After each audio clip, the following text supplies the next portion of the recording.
built by the Israelites around 700 BC, maybe a little earlier than that, a couple years earlier. It was designed to move the water from the Gihon spring down to a pool, the Pool of Siloam, that they built in order to secure their water supply in the wake of the Assyrian invasion, which occurred in around 701 BC. Sennacherib invaded Judah, conquered many cities, including Lachish, conquered all the cities basically.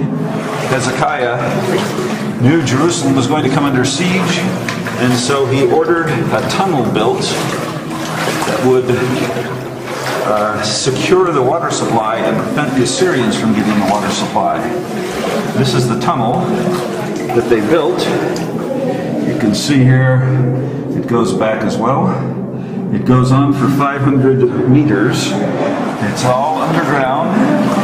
It was dug through solid rock by the Judean engineers. They did it by essentially following a seam, a natural crack in the rock that allowed them to follow seepage of the water from the Gihon spring, which is behind me, down to the Pool of Siloam, which is probably 300 meters ahead of me. And so by chiseling along this crack, they were able to follow a natural crevice, and then ultimately this allowed them to reach the Siloam pool, where the water now flows. You can see the water's kind of low now, a little bit chilly, but not too bad. We're walking this in mid-February.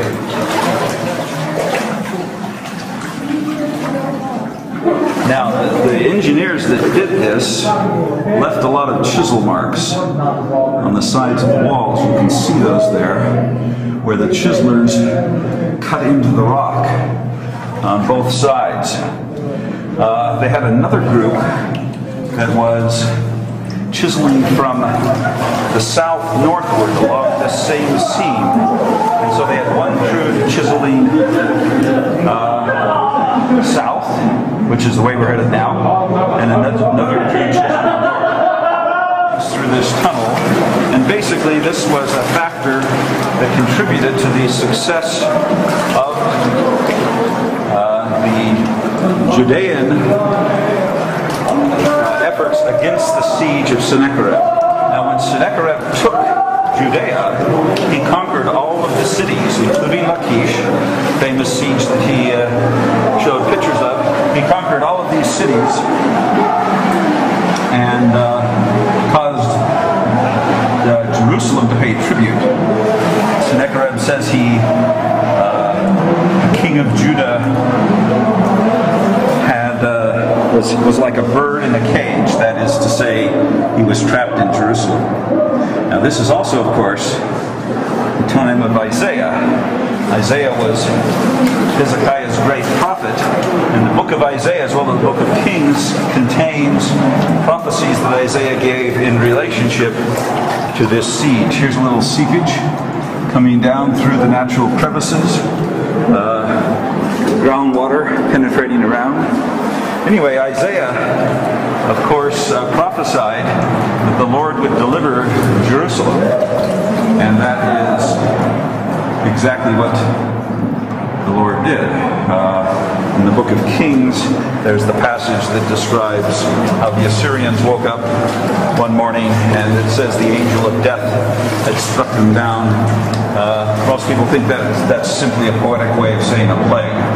The Lord sent a plague upon the Assyrian army. They were, their numbers were so depleted that they had no hope of capturing Jerusalem, and so they stopped. And this, of course, meant the survival of the kingdom of Judah. There's more rainwater, or rather seepage water dripping off the roof here. a little bit narrowed at this point. So the victory permitted the survival of the kingdom of Judah. Now, 20 years before, Sargon had taken Samaria and taken the kings of Israel captive, along with the tribes of Israel, the northern kingdom, which then become kind of the legendary lost 10 tribes. So we know what the fate of Hezekiah and the Judeans would have been if they hadn't been victorious in this siege. They would have also been taken captive by the Assyrians and probably disappeared from history just as the 10 tribes of the north did. More seepage water there. So, the survival of Jerusalem was crucial to the survival of Israelite religion and the Israelite nation, and therefore the coming of Christ. Because if the Judeans had gone captive and disappeared, become lost tribes, no Jesus.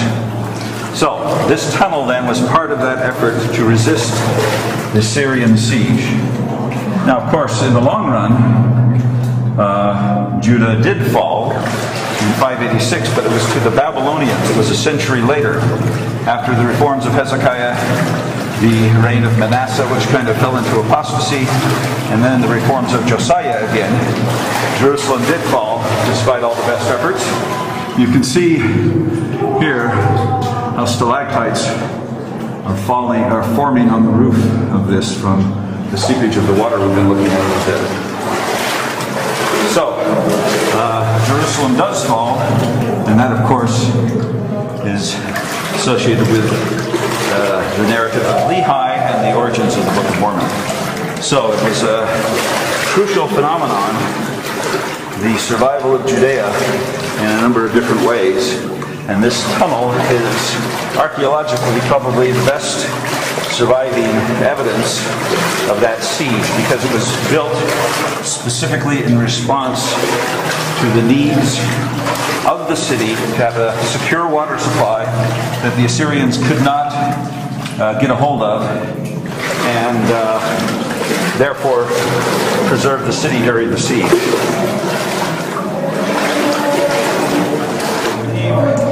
I believe this is the spot where they were digging. This is where the crew coming from the north met up with the crew coming from the south. You can see they were digging forward there a bit. You can see the chisel marks a little bit going kind of this way across the rock. And then at this point, they heard the crew coming from the other direction, and their chisel marks go the opposite way, and they met. The two tunnels met. So these guys kind of went the wrong way for a minute or two. Well, a few days probably of chiseling. And then I could hear the chisel sounds from the other guys, and the Solomon inscription says this explicitly. And I'll try to put a copy of the Solomon inscription into this video so that you can see how it worked. But this is, I think, is the place where they connected together.